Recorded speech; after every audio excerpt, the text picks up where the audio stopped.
Today's April 1st, 2024. I'm honored to have with me Potkin Azarmehr from London. We got to meet a couple months ago in January, and he's all the man that comes across on video and more. So it's my honor. I love his videos, and you should check out his channel. I'll show it up in a little bit. But Potkin, maybe you can tell us a little bit about what yourself, what has been preoccupying you, and what is your quest?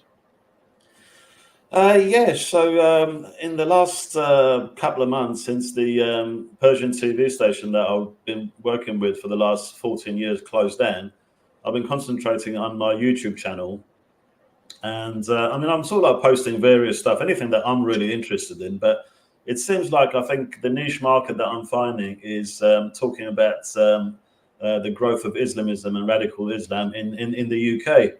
And how we can combat it. So yeah, those are the videos that seem to be reaching more viewers. That's my main preoccupation, but I'm doing some other consultancy work as well with other people. I'm working with London by Londoners, a group that we formed before January last year to make an influence via social media and platforms in have a say in London politics, in UK politics, without being affiliated to any of the established political parties. I'll actually recommend if you contact Liam Mitchell, the guy who started it, and maybe have a chat with him.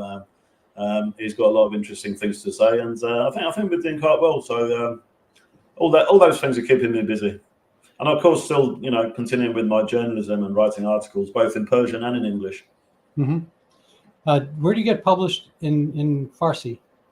So there's Kayhan London, which has been going on for the last 40 years. Kayhan was one of the most popular dailies in Iran, and then after the revolution, the proprietor continued with it outside Iran in London. The actual original proprietor died a few years ago. Well, actually, a good few years ago.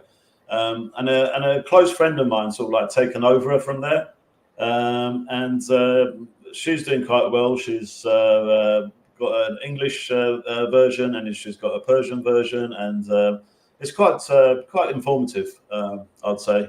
And yeah, so that's mainly where I publish the Persian stuff. So now I listened to your interview with David Wu recently, and I recommend everybody to do that as well. And he's an interesting guy. You're an interesting guy. Very interesting. But one of the things you mentioned was speaking about Persian. I was at a Persian restaurant I lived outside of Boston, and they had a beautiful display near the front door. I'll maybe put it up a little bit later if I can find it while you're speaking. But you were talking about kind of the essence of Persian, and the last time we spoke, you were discussing that the Islamic Republic in Iran is more Islamic than they kind of would just as soon let the Iran part disappear. They don't necessarily see themselves as national Iranis. They kind of see themselves as an international Islamic force more. And I think you're having the sense that there's a Persian nest. There's something that will outlive the Islamic Republic, and as it has outlived other invasions and regimes and so forth. How does that manifest right now? And do you see the same thing perhaps going on in Turkey with kind of the secular pushback against Erdogan? Yeah, I think, especially in the Middle East, most of the countries that exist today are artificial countries. Someone's drawn a map. Pico Sykes, as everyone heard of them, and they've just said, right, this country is Lebanon, this country is Syria, and many of these countries didn't exist before. The few real countries that do exist, Iran is one of them. Egypt, Turkey, and Israel probably are the ones in the Middle East. That these are real countries. These are not countries that someone sat down and said, drawn a border and say, right, this, let's call this country this and that. And Persia has existed for over 2,500 years, and it has got a very, very rich culture. It's been instrumental in world civilization in terms of its contributions. And even though, because of its political position, it's been invaded many times, usurpers have come and gone. But in the end, even if there's been a military defeat at the hand of the usurpers, what's happened is the Persian culture has always won them over. The invaders, the usurpers, they've become Persian. This has happened with the Arabs. This has happened with the Mongols. This has happened with the Turks. No matter how brutal they were, the attractiveness of the Persian culture has made them Persian. And we see the same thing again. I actually see this regime as another Arab invasion of Iran.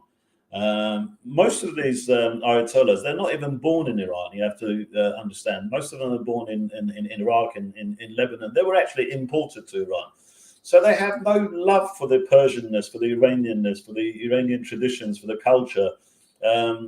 As you said, they frown upon nationalism.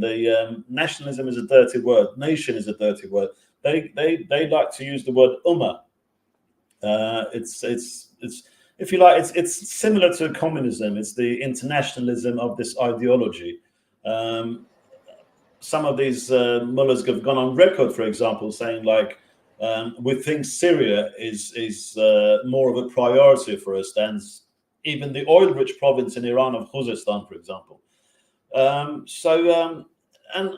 what I've seen in the last 45 years is very similar to the previous invasions of Iran. So we have these brutal usurpers who've keeping on to power through sheer brute force.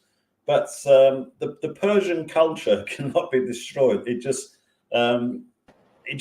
comes back, and it's reborn again, and it just gets stronger. And it's they say, like, what can't kill you makes you stronger, and that's what's happened with the Persian culture. No one has managed to kill it, and it's just become stronger and stronger. And we see the children of the Iranian officials being won over by the Persian culture. They're changing. They're sort of like moving in a different path to their fathers. The happiness of the Persian culture, all the celebrations. In the pre-Islamic Iran, we had so many celebrations. At least once a month, we had some celebration, apart from the New Year, Nowruz celebration, the fire celebrations, the seasonal harvest celebration, etc., etc. There were so many celebrations that, what I heard, the story of the gypsies, actually, this is how it started from Iran. So there was this Persian king in the pre-Islamic era where he was worried that there might not be enough entertainers for for people to hold their celebrations. So he brought these gypsy musicians from India to Iran, and then since then they've been traveling through Iran and sort of ended up in East Europe. And you can see, like, they look Indian, and they sort of like, they speak a different language and all that. And that's how it started. It's because there was so much love for happiness and celebration. And you can imagine if you got a regime which just doesn't understand happiness, doesn't understand celebration, wants you to cry all the time, wants you to have mourning festivities all the time instead of like celebrations. It's at a direct clash with that Persian culture. And history has proven that it's the Persian culture that will win over. Yeah, no, I can see that. While you were speaking, I pulled up a picture from the restaurant experience I had the other night. It was a beautiful. This is a table just right at the door. There's someone in the mirror there that looks like me from the back, I think. Yeah, I don't think. But that's not me. I don't think it was you. Yeah, no. But this is just such a lovely place. It was a beautiful restaurant. The food was fabulous, and I was thinking, is this Islamic or is this Persian? I mean, this is pre-Islamic. This is Persian. This is nothing to do with religion. This is what I like about Nowruz. It's something that every Iranian can celebrate, no matter what their religion or ethnicity or anything is, because it's the first day of spring. It's the Iranian New Year, so it's the rebirth of nature. It's when everything becomes new. So you wear new clothes. on the Iranian New Year. You do spring cleaning in the house and make it look fresh and clean.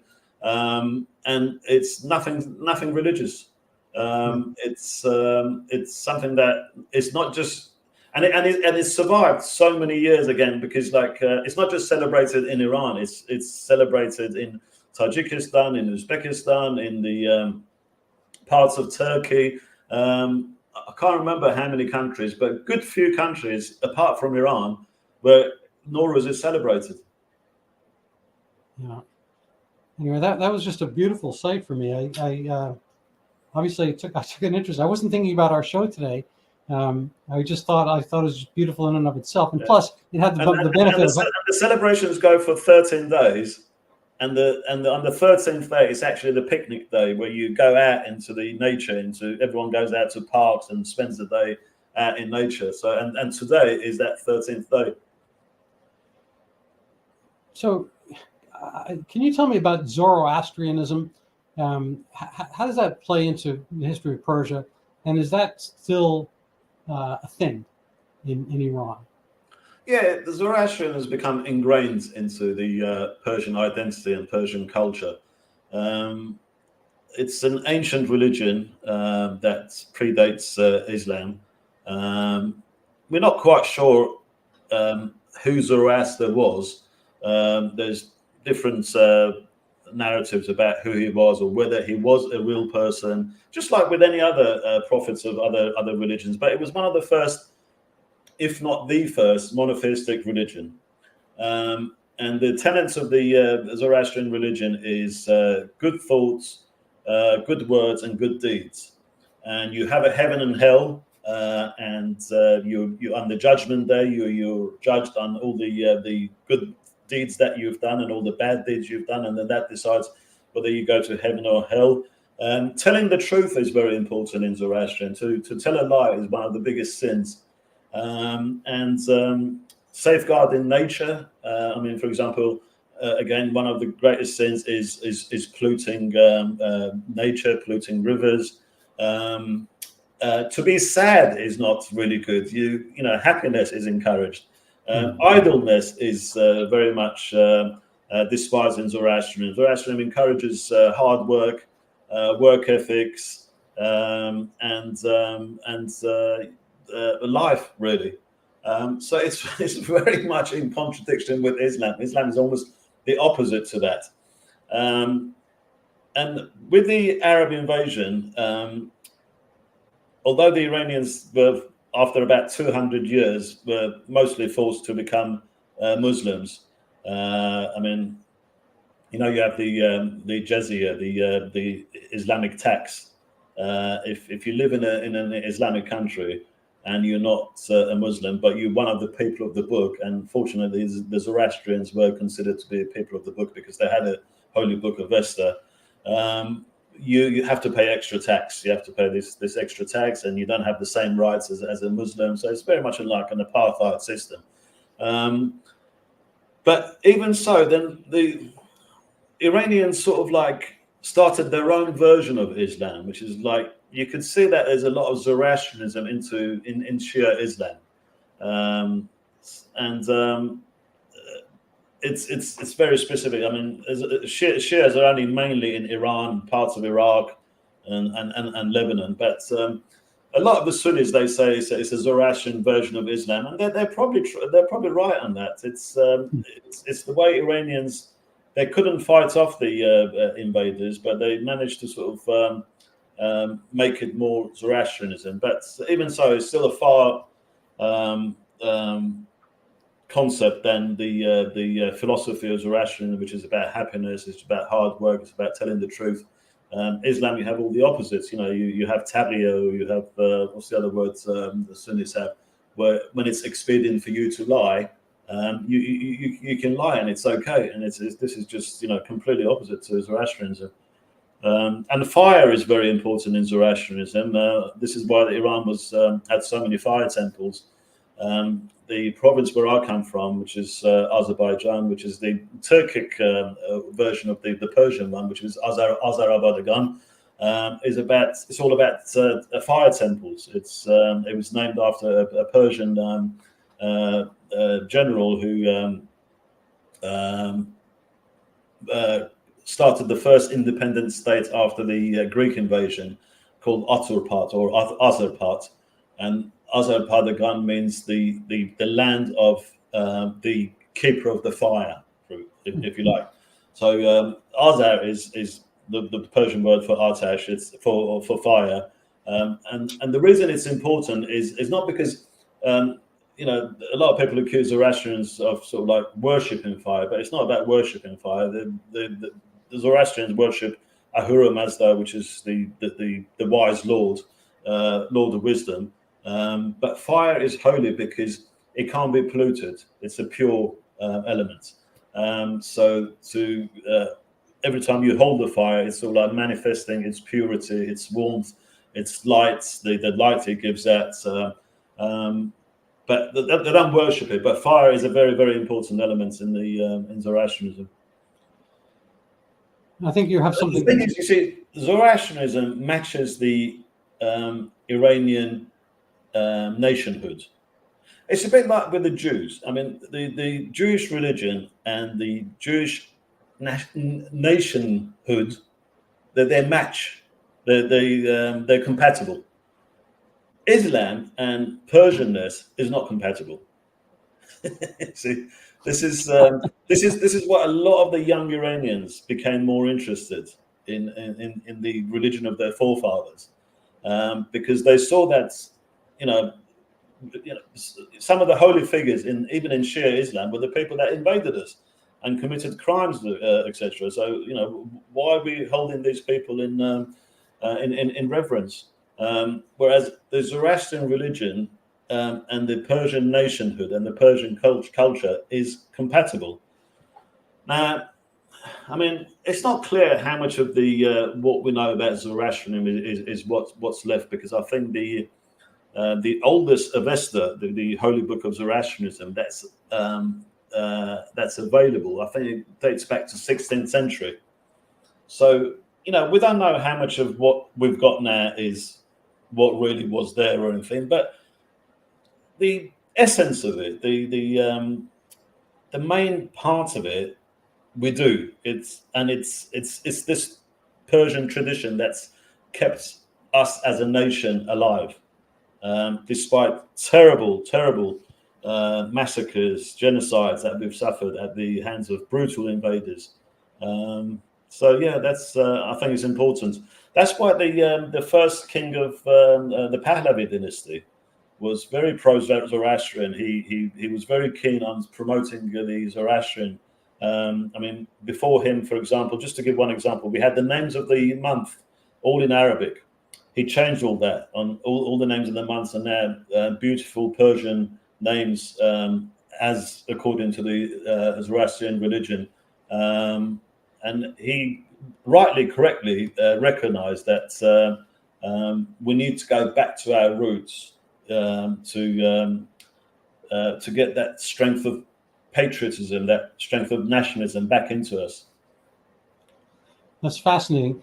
You know, as you're talking about the Shah, Reza Pahlavi, you know, I'm thinking that what we saw in '79, we see today, which is the alliance between the left and you know, strange bedfellow, you know, radical Islamists, which really are of the right, the way they, you know, are going kind of backwards, you know, in terms of brutalism and all the things that supposedly the quote unquote progressives, I'm not sure where they're progressing to, but whatever they think they are progressing to seems quite inimical with the lack of freedom under the you know, the imams, Khomeini and Khamenei, and so forth. You know, I just, so here's the question. You know, it seems that Reza Shah Pahlavi was taken down by a coalition, you know, part from the left that were angry at the overthrow of Mossadegh, and you know, seeing him as illegitimate, you know, kind of a puppet of the West or something like that. I might be getting this wrong, but you tell me. But they went in bed with the imams. What was the left's expectation in the 1979 revolution, and what's the left's expectation now? And is there any mirroring? Right. So first of all, so Reza Pahlavi was the founder of the Pahlavi dynasty, who was succeeded by Muhammad Reza Pahlavi, who was the last Shah who was overthrown in 1979. You mentioned the Mossadegh, and it's important for me to dwell on this a little bit before coming to answer you about how the Iranian left went to bed with the radical Islam.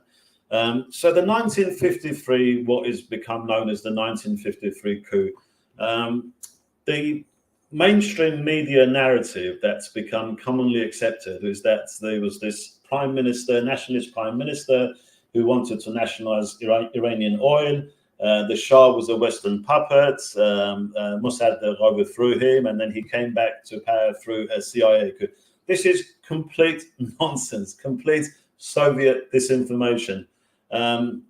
First of all, the Shah actually. I mean, this is when you read the mainstream media narratives about what happened in 1953. They say democratically elected prime minister. Mossadegh was never democratically elected. Mossadegh was appointed by the Shah, as according to the constitution, and the parliament then approved that. This was the how the constitution in Iran worked. So it wasn't as if like people went and directly voted for Mossadegh. Mossadegh was appointed by the Shah. Iranian oil was actually nationalized before Mossadegh's premiership, before he actually became prime minister. Although Mossadegh did play a part in doing so in the Majlis, in the parliaments, have to give him that. And the Shah was for that. The Shah wanted to do it, but then what happened was Mossadegh went about it the wrong way. So what the nationalization ended up as was Iran faced this boycott and we couldn't sell any oil. So basically, we'd nationalized something and we were getting zero revenue from it. And this was bringing about economic hardship, etc. And then Mossadegh unconstitutionally annulled the parliament in a completely fabricated referendum. I've actually made a 10-minute video about this. I should put it on my YouTube video. I made it for someone else, but I'm sure they will let me to put it on my YouTube that explains what happened. And then, everyone says like this was an American coup, right? So if you say a coup, that means something illegal was happening. So the Shah illegally then overthrew Mossadegh, whereas according to the constitution, it was the Shah who appointed the prime minister, and the Shah could dismiss the prime minister. Now, when the Shah sent his decree to dismiss Mossadegh, he refused it. So in a way, he was the one who actually carried out the coup. And there was an attempt by the Americans and the British to overthrow Mossadegh after he refused the Shah's decree and the Shah had to leave Iran. But that failed. 3 days later, it was actually a national uprising, which had nothing to do with the Americans and the British. And they were actually surprised themselves. If you read the British Embassy and US Embassy cables and messages, you know, they were saying, we have no idea how this has happened. We tried the coup, but we failed. But now the people are on the streets and they've overthrown Mossadegh. But it was good for the intelligence agencies to then attribute that to themselves, you know, to win credit, because they don't want to say they failed. They don't want to say they failed the coup. They want to say, oh yeah, the original plan failed and we had the plan B. They never had the plan B. They were as surprised as anyone, because after the Mossadegh overthrew the Shah unconstitutionally, so I would say he was the one who actually carried the coup. The people got scared. The people got scared by the rise of communism, and you know, losing the Shah. So they're the ones that actually came on the streets and overthrew Mossadegh. And in a way, the clergy had a hand in it as well, because the clergy were very scared about the communists coming to power. So they organised the mobs as well. So we have to say that as well. So, and then the same people who then carried out that overthrow of Mossadegh are trying to disinform the Western thing, saying like, you know, oh yeah, the Shah was a Western puppet and he was overthrown by a nationalist movement, and then the Americans and British overthrew that nationalist prime minister, and they've completely fabricated a whole story about it, because now it serves them, you know, to show the. if you look at all the classified documents that have come out, you will see that the Shah was not a puppet at all.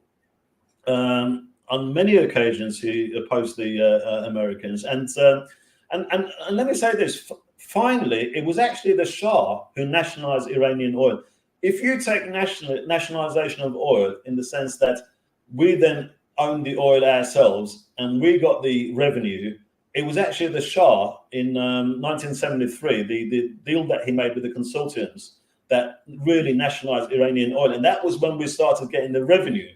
When Iran's income just skyrocketed, and but unfortunately, with any oil income, when it's like that, it brings its own problems. The inflation, etc., etc.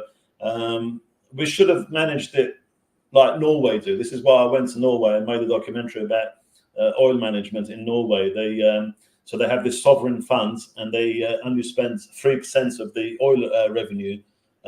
They invest the rest in the sovereign fund, and that way the oil price fluctuations don't affect the economy. What's known as the curse of oil.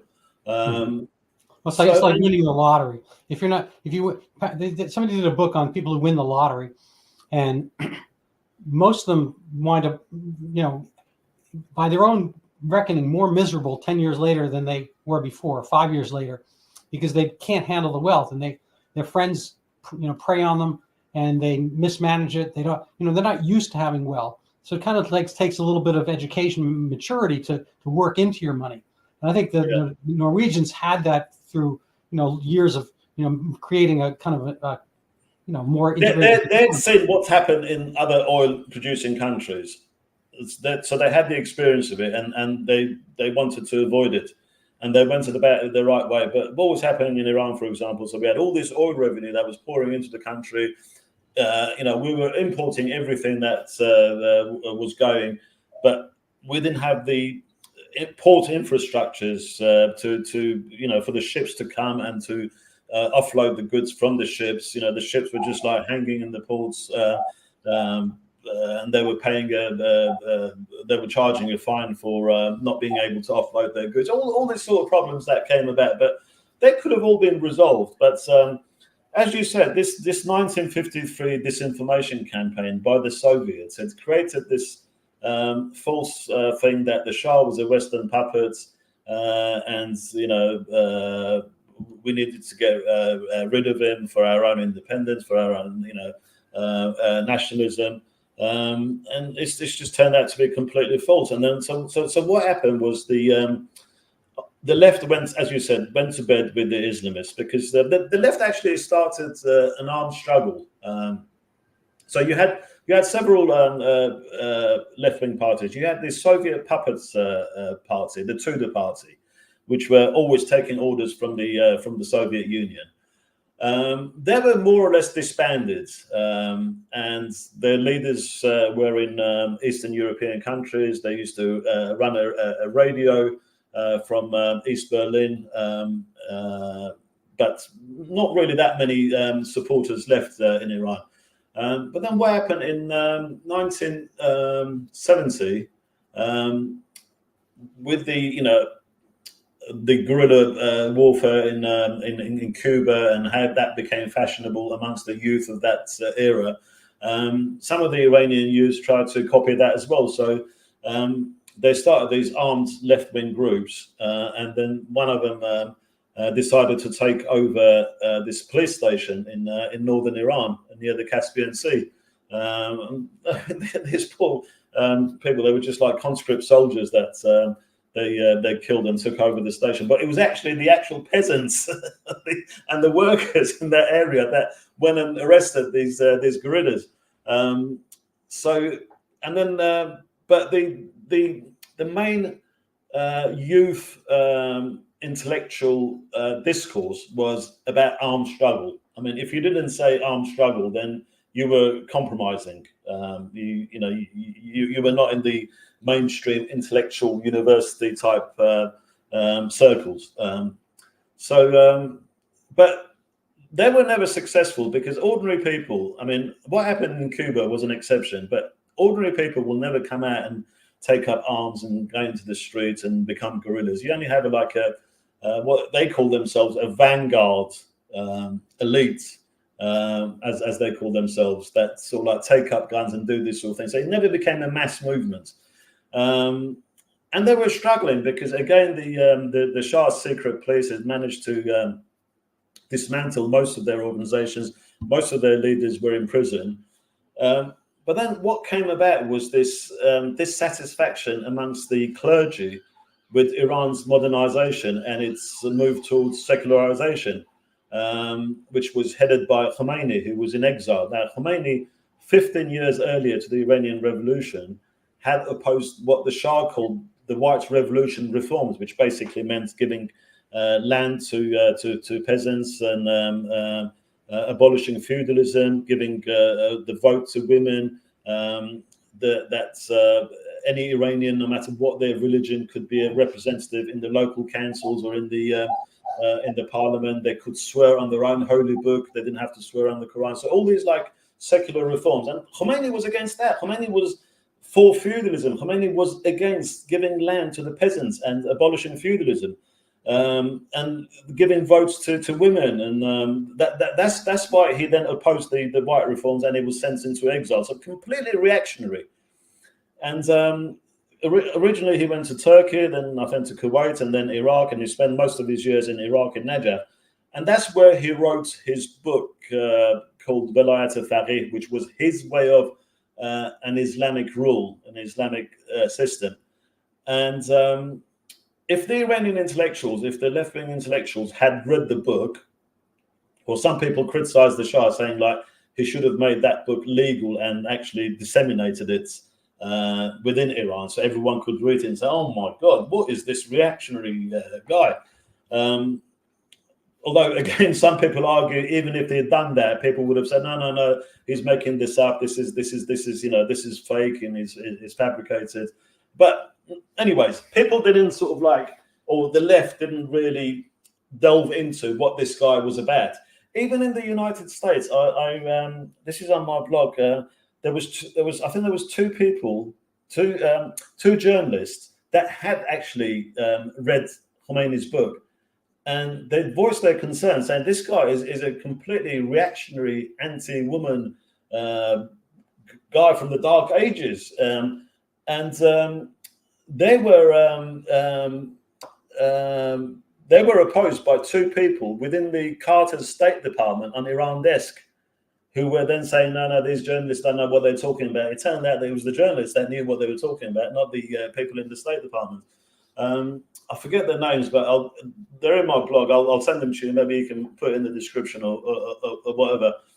But again, with the Iranian left as well, they didn't really sort of like think it through, because see, for me, every time I say Islamist, I'm talking about political Islam. I'm talking about radical Islam. I'm not talking about someone who's got spiritual faith and chooses to practice the Islamic way for his spiritual. So I've got no problems with that.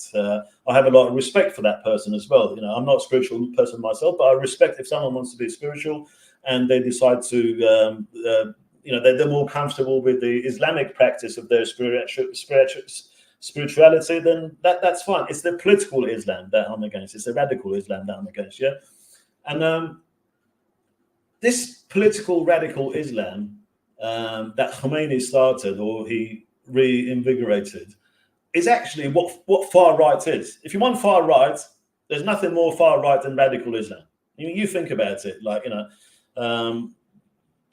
the way they sort of like, put some people above others, the apartheid they create, the anti-women, the anti-gay, everything about them is far right, right? So the left went to bed with a far right ideology because they didn't research it through. All these people that claim to be intellectuals, you think that they'd be the people that would actually look into something, would read this guy's book to see what does he mean by Islamic rule, and then decide whether they want to go to bed with him. But I think what encouraged them more to go with radical Islam, they realized that the clergy has got more ability to organize a mass movement than this guerrilla warfare thing. The guerrilla warfare thing never got public support. It never became a mass movement. But the clergy, I mean, if you think about it, unfortunately, in a way, the Shah promoted the clergy and Islam in a way as well, because he thought his main enemy is communism. So he thought by promoting that, he's fighting communism. The result of that was that every town, every village had at least one mosque. Every mosque needed at least 3 people to run it. So this was already a network.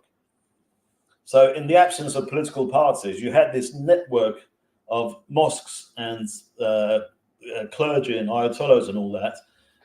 That was like a sophisticated political party that could organize mass movement, that could bring the masses on the street and organize large demonstrations.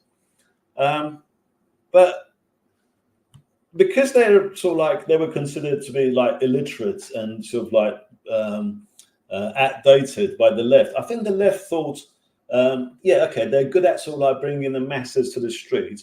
We can use that. We can ride on the back of that, and then we can lead them. And this is exactly what the left is thinking in the West as well. I think they recognise the ability of radical Islam to make a mass movement, and they think they can then ride on the back of that and lead them. It doesn't work like that. I mean, most of the Iranian left, they knew the Soviet history better than Iranian history. They'd read more books about Bolshevism and Marx and Lenin and Russian history than about Iranian history. And then I think they were looking at the Russian Revolution. They thought, right, okay, so the Tsar was overthrown by Kerensky, this sort of like moderate person. And then the Bolsheviks came and overthrew Kerensky. And that's how they established communism. So we'll use Khomeini to overthrow the Shah. And then afterwards, we'll overthrow Khomeini. Khomeini will be like, or his provisional prime minister would be like Kerensky. And then we will overthrow them and we will come to power. It didn't work out like that. And they got annihilated. And I mean, you're asking me about like, what's the situation left in Iran? It doesn't really exist, to be honest with you. Nothing like what it was before 1979 anyway. I mean,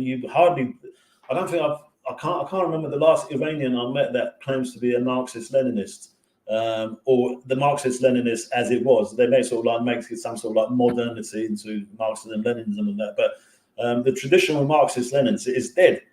And a lot of them were massacred in 1988 in the what became known as the massacre of Iranian political prisoners in 1988. So what happened was all these left-wing people, a lot of them got killed, executed in 1981. The rest that were in prison, and they included young children, you know, teenagers as young as 13, 14, pregnant women, that maybe just like, you know, handed out a pamphlet in the street or something and they were arrested. And as the war with Iraq was coming to an end, Khomeini was worried that with all the dissatisfaction after the war and these people finishing their prison sentences, they will come back out into society and they might organize a revolt against the Islamic regime. So he ordered them to be all executed. So you had these kangaroo courts, and they were bringing on these prisoners, and they were asking them 2 questions: do you believe in God? Are you willing to renounce your organization? And if they said no to any of these 2 questions, that's it. They were passed on for execution. And at least something like 5,000 people were summarily executed. I mean, 5,000. When I say 5,000 people, 5,000 people whose names have been registered. It could be many more. And it was terrible. It was kids as young as 16, 15, who maybe made an error of judgment. You know, they became politicized and they sold a newspaper for some left-wing organization in the street or handed out pamphlets. Pregnant women were executed. It was terrible. And then that was it. That was the end of the left in Iran. So this is why I keep telling the left here. I said, look, you keep going on about the far right, the far right. The far right that I see is the political Islam, is the radical Islam. And you're going to bed with them. And they will annihilate you. They will annihilate all of us. Why can't you learn that from the experience of your Iranian comrades? Yeah, you know, everyone, you know, points at, there's Godwin's law on the internet, which everyone you don't like is a Nazi. But it's, for some reason, they can't actually They call me a Nazi, and I was part of the anti-apartheid movement. No, it's craziness, because the only kind of Nazism that you're seeing right now is this kind of like, is that basically this Ummah nationalism, and other people don't deserve to die. I mean, the way that what I call the Hamassacre happened in October 7th, this is a viewpoint where the other is not deserving of life. You pointed out, you have one of your videos, I think his name is Farid Soleimani. You talk about his mentioning slavery, like I guess he's in a religious discussion and so forth. I'm not sure who he is. I don't know the character. I imagine he's in England, but the only places slavery exists right now, from what I understand, are in Mauritania and in this Islamic markets, south of Libya and so forth. I'm not, I don't know. I don't get the data on this because slavery is not forbidden in Islam. So, and then the guy that you mentioned, he's actually Egyptian born. He's I don't know if he heads the think tank or is one of his senior people, but he goes around lecturing and sort of like trying to sort of like introduce Islam and make make a more attractive version of Islam, talk about attractive version of Islam. But in that meeting that I put in the video, someone's asking them about slavery in Islam. Why isn't it forbidden? And the way he tries to justify that is just, it's just laughable. The way he says like about, they'll have 12 beautiful slave children. That was the bit that really made me laugh.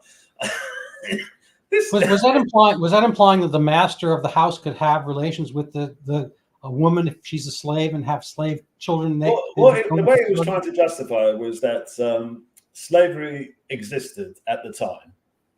So when Islam came about, it tried to make some amends, and one of them was, for example, so if you defeat another enemy or something, and you take their women as slaves, and then you marry the slave, then that woman is not slave anymore, and the children are not slaves anymore. Whereas if she was just taken a prisoner and you didn't marry her, then she would still remain a slave. And then if she married another slave, then they would have 12 beautiful slave children. Right. It was just, he couldn't get out of it, and he was struggling to justify, because how can you justify slavery in this day and age? So in the Islamic world, is there slavery? And where does it happen? I'm aware, kind of like in Saudi and Kuwait, there's kind of like this class and maybe caste system and so forth. But does it happen in Iran? Does it happen in, I'm aware of it in kind of like Muslim West Africa, but, I don't know. Are you aware of any contemporaneous instances? You said Mauritania. I think slavery still exists there. That was one example that you mentioned, in the form that we're familiar with in terms of slavery. In Iran, it doesn't really exist. In Arab countries, it's more in terms of like domestic workers that are more or less treated like slaves. One of the opposition to Qatar, for example, was the way the workers are treated, foreign workers are treated, and the way the domestic workers are treated, which is very close to slavery in terms of what rights they have and the pay they get and their living conditions. But honestly, didn't Marx say religion is the opium of the masses? Mm-hmm. So this is what makes me question the left. So you're following Karl Marx. You're going by his writings and his ideology. And he's told you that religion is the opium of the masses. And yet you have no qualms about going to bed with ultra extremist religious people. Well, and yet you try to label me as far right. It doesn't. Well, I think far right about someone like me. Right. I think both have that, taqiyya aspect where you're okay to lie for a purpose. And I think that's really, partly what it comes down to. So despite all this, and despite our hopes for, Persianness to reign supreme in the long run, and kind of like the more joyful aspect of the, human character, whatnot, it does seem like Iran's been on a bit of a winning streak geopolitically. Is the Suez Canal still closed? I mean, to business effectively?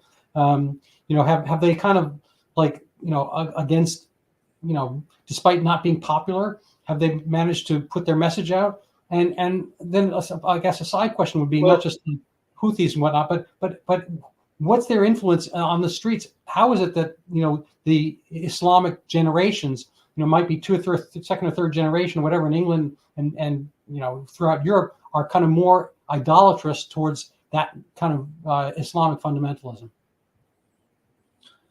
It's also sheer ignorance. Where are they getting their information from? They're getting their information from the education system, the school, which is just too scared to criticize radical Islam, to criticize political Islam. You've heard about what's happened to teachers in, say, the teacher in Batley Grammar School. Poor teacher's gone into hiding without even the teachers' union backing him, without even the security forces, the police standing up for him, or the school standing up for him. They get their information from mass media, from mainstream media. Left-wing journalists are prevalent in the mainstream media. And the rest of them are just again too scared to take on radical Islam because they might be accused of being Islamophobic, whatever that means. This is the thing. I was doing an interview with Mahyar Tusi. He's a much bigger person on YouTube. I think he's got about 400,000 followers on YouTube. He's a big influencer. And like me, he was born in Iran, but he came to this country when he was only 8 years old. And he's like me, sort of like under conservative with a small c, side of politics, against the left and against Islamists and all that. And we were talking, and I was saying, I'm old enough to remember the protests against the Vietnam War, against apartheid in South Africa, all these like different protests, poll tax protests and things like that. But all those protests, if you talk to the protesters, they had some basic knowledge of the subject. They knew who Ho Chi Minh was. They knew what a Viet Cong was and everything. But now, when I go on the streets to all these like pro-Palestine protests, and I talk to these like young, mostly, I must say, I haven't come across a single Palestinian amongst the protesters. Most of them are either like British or second generation British from the Islamic countries.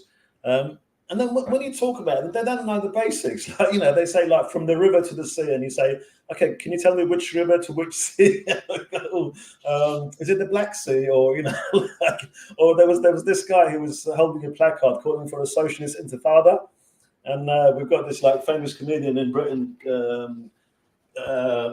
Konstantin Chrisin, and he went up to him and said, "What is a socialist intifada?" He said, I have no idea. It's just that someone gave me the placard. I'm just like, I don't know what intifada is. I've never known protesters who are so ignorant about the subject and yet so opinionated. And that's because, like, the system, the establishment doesn't promote people like me who have experience of radical Islam, who understand how these people win, understand how democratic societies, how secular societies like fail and collapse and get run over by extremists. But we're not the ones who get promoted. It's the likes of that guy that was trying to justify slavery that are the establishment like to cuddle up to and share a panel with, sort of thing. I don't know. The establishment doesn't seem to be on our side or want to use our experience. Is it all fear? I mean, terrorism, terror seems to be a very, very profitable industry. Yasser Arafat was born in Cairo, I think, and had kind of a middling career, maybe an engineer, something like that. And he died a billionaire. It's a very effective strategy, and it just seems to work across the board. It's like it's like a hot knife through butter. It's very effective, and I mean we see the manifestation of that. I mean, look, we had the justice minister resign because of the threats against him by the Islamists. Now, if the justice minister resigns from politics, quits politics because he's too scared of the threats, what chance have people like me got? He's the justice minister. He should be the one who is protected. We had the UK Parliament. There was a protest outside the Parliament, and the MPs were debating ceasefire in Gaza. And they were so scared of the protesters outside that they actually changed the parliamentary constitutional procedures to safeguard themselves. So you lot are, can I say, shit scared of the radical Islam. What chance have we got? You're our politicians, you're our ministers, you're our officials, you're our police. You know, I've got videos of the police running from the Islamists, from the protesters, running away from them, embarrassingly, like, you know. And and I'll compare this with the Thatcher era, because, you know, there was intimidation then from the IRA as well. So we had the Irish Republican Army and the armed groups in Ireland, INLA and everything. They were carrying out like terror attacks. They were assassinating politicians. If you remember, they bombed the Grand Hotel in Brighton, the Tory party conference where Margaret Thatcher was. You know, many of them were hurt. Norman Tebbett's wife was paralyzed, disabled for the rest of her life. But they didn't come out saying, oh, because of these threats and because of these like attacks and everything, for the sake of our family, we're now quitting and we're resigning and, you know, thank you very much, sort of thing. They were defiant. Margaret Thatcher came and showed defiance, saying like these terror attacks cannot, you know. I've got a friend of mine, Lord Clooney, John Clooney, from the DUP, from the Democratic Party, Unionist Party, sorry, Democratic Unionist Party. He was assassinated, I think, in 1970. His bodyguard in the car was killed. He was shot, he received 5 bullet wounds. He was in hospital for 6 months. Part of his jaw is taken from his thigh bone, so he's got his thigh bone. He always jokes in his jaw. He actually read his own obituary in hospital because the attack was so bad. Everyone thought, like, you know, he'd been killed, and the papers reported that he was killed, and there was an obituary. He was like sitting in the hospital bed reading his obituary and all that, you know. But he didn't leave the hospital after 6 months saying, I'm now quitting because, you know, this is just too much. I'm too scared. And that they were defiant. There was a different generation of politicians. This generation of politicians, they're complete cowards, spineless cowards. And I'm saying this explicitly without any, spin or anything like that. They are pure cowards. Because you talk to them about all these, like the network of Islamists that they've allowed to grow in this country, and they realize what a mistake they've done. They're scared about what is happening, and you tell them what they've got to do, and they agree with you, but they don't want to push the button. They don't want to be the one to push the button, because then they'll be under the threat, and that's what they're scared of. No, it's a sadness. And one of your videos, you're talking about kind of I guess this was with. I don't remember her last name, Bronwyn from the Chatham House, and you're talking about what they could do or what they could come out in favor of to cut down the network. She's like, I don't see why we should do that.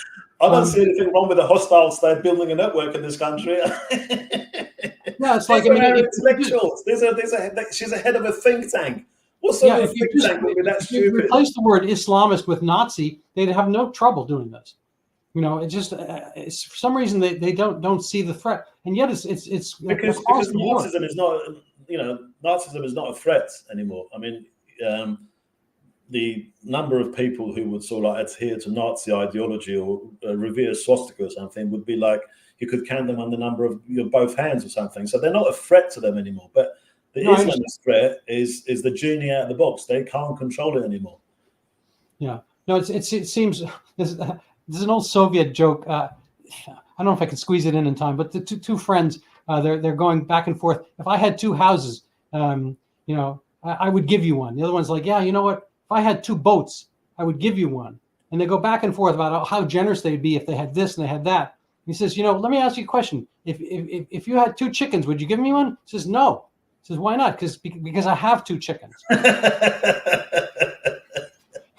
But my point is, in theory, they're all, we don't like this, we don't like taking away rights, we don't like this. But in actuality, it comes down to like, oh, well, what we do have. I stand up against swastikas. I stand up against white supremacy. I stand up against this. I stand up against that. But what about standing up for the Irani infiltrates? He said, oh no, I'm not going to do that. Why? Because they're here. It's like the chickens. That's the one that's actually there. Well, one of the chants that they were chanting in the pro-Palestine protests here was Yemen, Yemen, do us proud, turn another ship around. I mean, do these people realize what Houthis are about? Have they ever looked into what the Houthis are calling for? How they treat other people, how they treat women. It's just incredible ignorance. It's ignorance on steroids, and yet they're so opinionated. I've been going to a lot of these protests. You may have seen them in my videos. I asked them, do you think Hamas represents the people of Gaza? And they say, oh, yes. And then you say to them, well, when was the last time Hamas held an election? And they're sort of like, they don't know. And then when you tell them, like, it was 17 years ago, they say, oh, yeah, it's because Israel won't let them. I mean, they can build tunnels, but they can't hold an election. So, yeah, there was a, I don't know if I can pull it up there. Just recently, 25 young Yale educators, that's my alma mater, went to Israel. You went to Yale, yeah? You went to Yale? Yeah. Back when they would take me, I don't think they would take this me today. You're not sub-intellect anymore. I'm more knowledgeable now than I was then. So they I don't know what the trip was. Anyway, so they went over to investigate apartheid in Israel. And begrudgingly, it's a Newsweek, and they're kind of like, well, we actually found everything the opposite. We went to this university, went on the street. I mean, it's very obvious. I've been there, and it's like, there's calls to prayer, in Tel Aviv and so forth. Yeah. I've got a video down on my YouTube channel. You hear the sound of Azan in the middle of Tel Aviv, no problem. Yeah, but have a hard time like finding like a Jew in Tunisia. Or Iraq, or I mean, there are some, but 1948 was kind of a watershed. 1947, 48, it was kind of like tilting the balance. The Jews left all this place; they were forced out, and they're like, fine, you have Israel, go to Israel. So there was a mass exodus, and there were tens of thousands in Morocco, and probably 250,000 in Baghdad and whatnot, all disappeared, whatever. And so here they are in Israel, but you don't see the kind of you just don't see the same thing in the Palestinian Authority. I mean, the number of synagogues, I think there's an ancient synagogue in Gaza, but it's not operable. There are no Jews allowed. I mean, Judenfrei is a German term, but the places that are Judenfrei are Jew-free are these wonderful kind of Islamic republics. I mean, there were Jews in Yemen, there are none. There were Jews in Saudi Arabia back at the time of Muhammad. I mean, thus he fought them in Khaybar and whatnot. I think you'd be hard pressed to find any. Maybe a couple will show up in Dubai these days. But it's like, here it is, a place where you want tolerance and so forth. And why are you in bed with people who don't show tolerance? I just not only don't show tolerance, but will it's like that you've seen this chickens for KFC. The gays for Palestine. It's like, you're just fodder. It just doesn't seem to make much sense. To accuse Israel of apartheid is one of the most ridiculous things I've ever heard. I mean, I was part of the anti-apartheid movement, right? So I say to these people, I said, like, what about apartheid in the Islamic Republic of Iran? I said, what do you mean? I said, well, look, I'm not saying there's a racial apartheid in Iran, but there's a religious apartheid in Iran. So, for example, the president has to be a male Shia to be a president, right? If you're one of the religious minorities in Iran, you can't be a judge, you can't be a minister, you can't, so many things that you're deprived of. And then you have the Baha'i religious minority, which have got zero rights. I mean, they've got absolutely, nothing. They're not even considered as citizens. That's the real apartheid. the number, like you said about all the Jews leaving the Islamic countries, same thing happened in Iran after the revolution, not before the revolution. Before the revolution, we had a thriving Jewish community who've been living in Iran for over 2,000 years. And I'll tell you, the Jewish Iranians are some of the most patriotic Iranians I've ever come across. The Iranian Jews in Israel, they celebrate the Persian culture religiously, but with passion, right? That's how passion, because they've lived in Iran for over 2,000 years, so they're part of the identity of Iran. And there's only a few thousand Jews left in Iran after the 1979. Why? Because they're discriminated against, because they don't have the same rights as they used to before 1979. Yeah. There's so many things that they can't do. The Baha'is, I mean, this is one of the things that really annoys me. I mean, the Baha'i children cannot go to university in Iran. I mean, this is apartheid. This is, for me, is so wrong. There could be so many intelligent people amongst these people, and they're denied the university.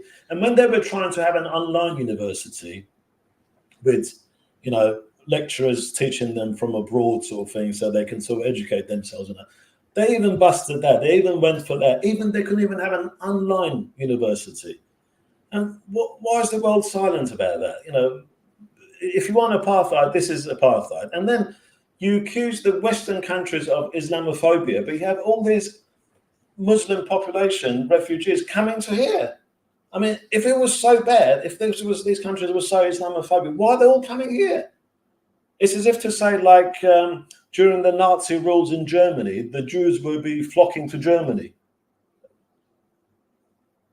It's that's not what was happening, was it? Like they were leaving Germany. So if these Western countries are so Islamophobic, well, why are you coming here? Why don't you go to another Islamic country where it wouldn't be Islamophobic, and it will have the sort of. It's craziness, and this is kind of the other question I have is we talked about this a little bit last time, but why is it that the second, third generation Muslim heritage kids, young adults, and so forth in Europe seem to be more radical than possibly back in Egypt, possibly back in Tunisia, Algeria, you name it, Iraq, Iran, and so forth. And is it just a matter that they're kind of abandoned by? I mean, so my pet theory is that what's called toxic masculinity. I think Margaret Thatcher back in the day had some toxic masculinity, which is strength and character and protection and so forth. And I think that a lot of Europe has been denatured from protection and from masculinity and from looking out for yourself and so forth. And I think there's been an abandonment in the schools of rationality. I mean, there's kind of this big push here towards transient kids and whatnot. And it's like I think they need some kind of basics. And if nothing else, Islam and the older religions have some basics. Like you cannot marry, two guys don't marry. A guy can't become a girl. So there's some absolutes, and I think men in particular are kind of left adrift in some of the Western secular countries such as they are today. That I think that those have drifted progressively down some kind of alley of its own creation, which is inimical to the human experience. And I think they're looking for some absolutes. But or it's political, or it's in vogue, or it's power, or it's force, or it's gang. I don't know. You tell me. Again, I think about the Soviet years. I mean, during the Soviet Union years, the communists in the West, they had this misconception of a more just society in the socialist camp, as they call them, in the Soviet satellite countries and in the Soviet Union. They think that there was no unemployment there was no crime there, and it was more equality, and it was all the Soviet disinformation campaign that was driving that. I think one winning factor was that you could have a debate here and you couldn't have a debate over there. This is. I remember, like, say, if I used to go to Speaker's Corner and I'd argue with these people, this is what I would say to them. I'd say, look, you living in the UK, you can come to Speaker's Corner and you can sort of like advocate for Marxism, Leninism. No one's arresting you. No one's like, the police is not coming here after you and that.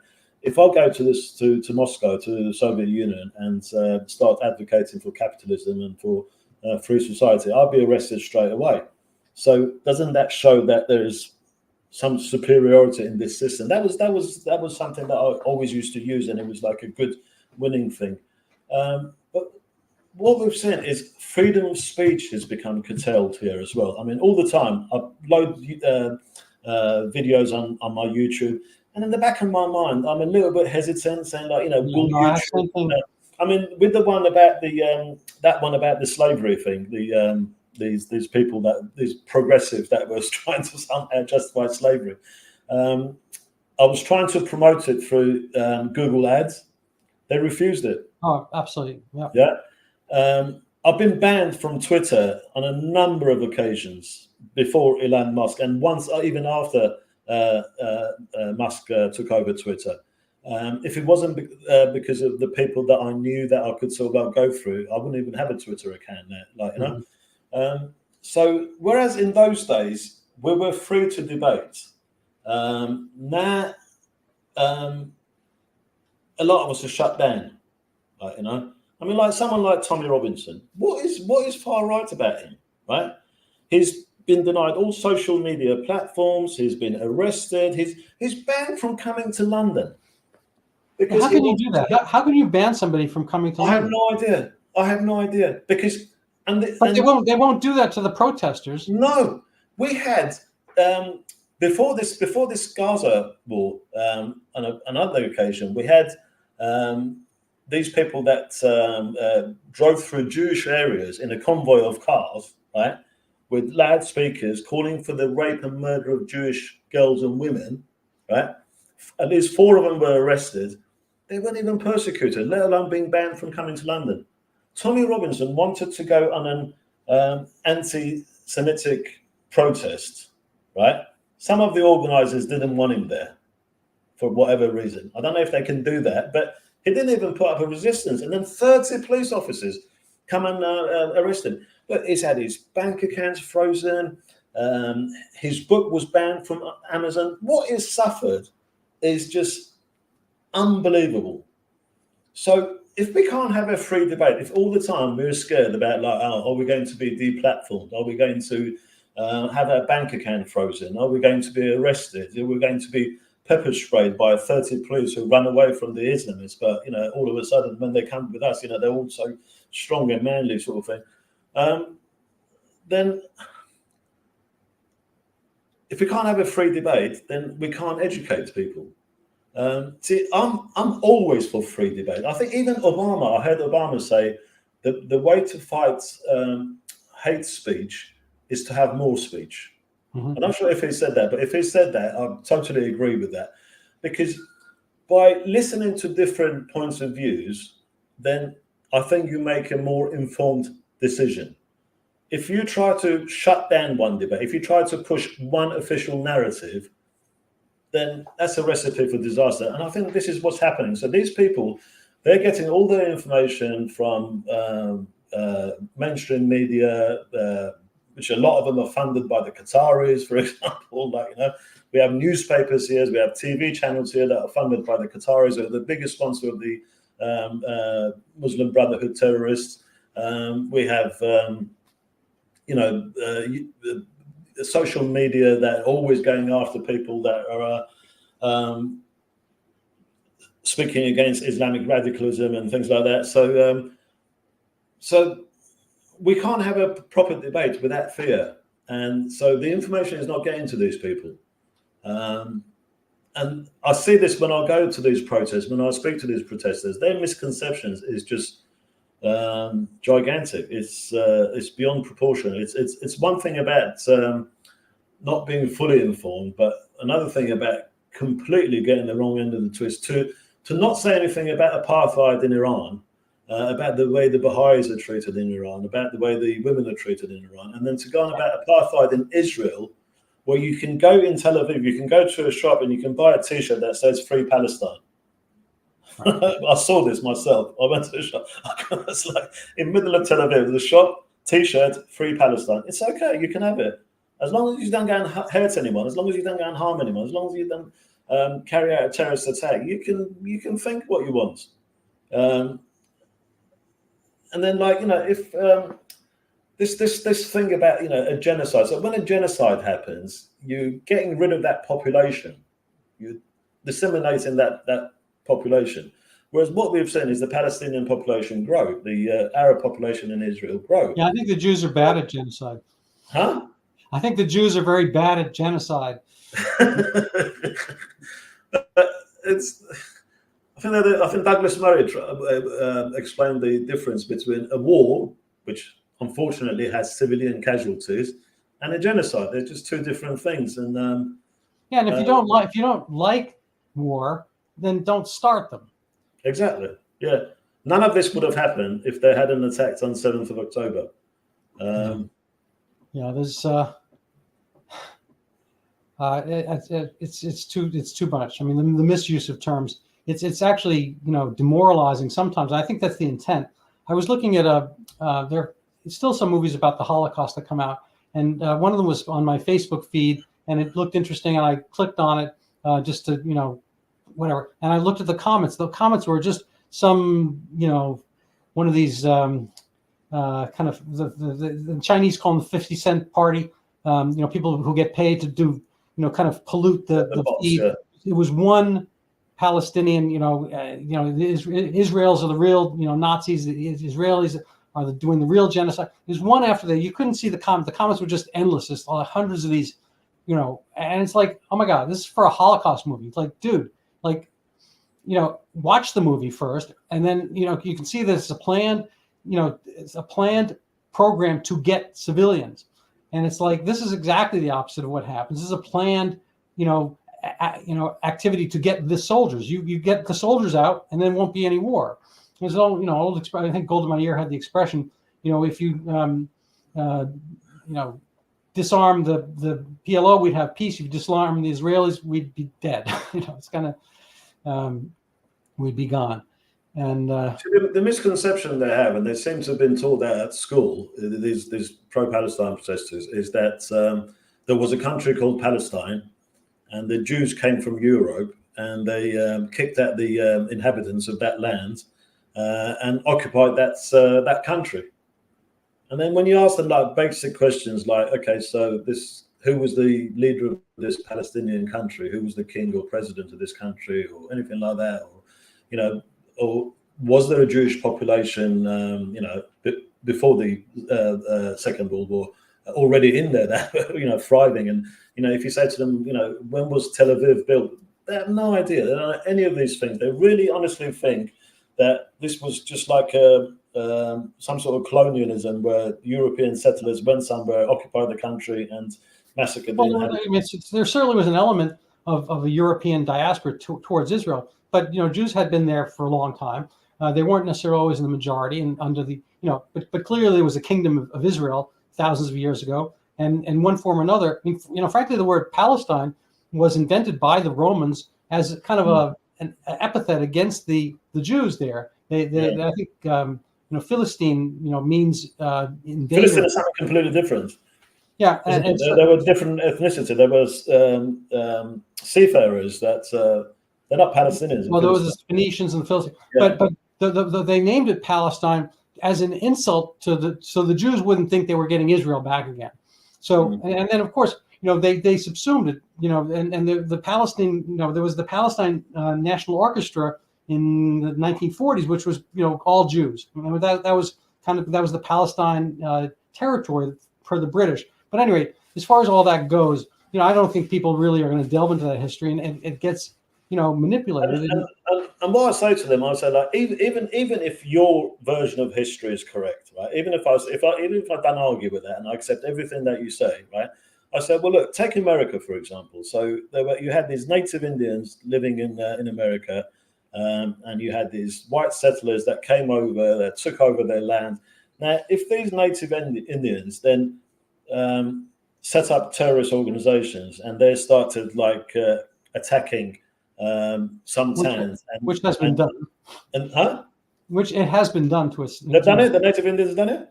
Well, there have been some. It was not so much these days. It was like in the 60s and 70s. Yes. Okay, so I mean, if they come and sort of like kidnap and rape innocent children and people that are just like born there, had nothing to do with what happened so many years ago, something, would you justify that? And so, or say for example, the people that lived in Eastern Europe being occupied by the Soviet Union, I didn't see them going around massacring innocent Russian people. Who had nothing to do with their governments. There's a. I think you've got to have a principle in struggle. Rape is not resistance. Murdering innocent people is not resistance. If you put down these principles, then you're just as bad as the other side. Yeah.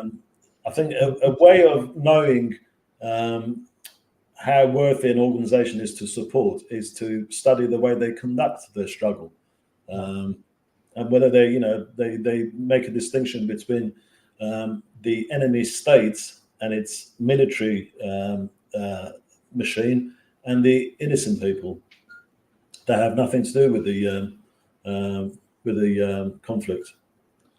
All right. Well, we have so many other things to cover. I think we're going to have to get them, next time. I hope you come back on again. It's always good to talk to you. It's time flies. No, it's really amazing. I love it. And very much enjoy it. Yeah. I'm going to go back to this story that's happened today, the attack on the Iranian consulate in Syria. I know. I saw that. Yeah, it looks like, because the thing is, what the Iranians are now saying is the Iranian regime, or the regime in Iran is saying is that, this is an attack on our soil because the consulate and embassy is part of our soil. Was it? Yeah. So who did it? Are we assuming the Israelis did it or what? I think this is the most likely.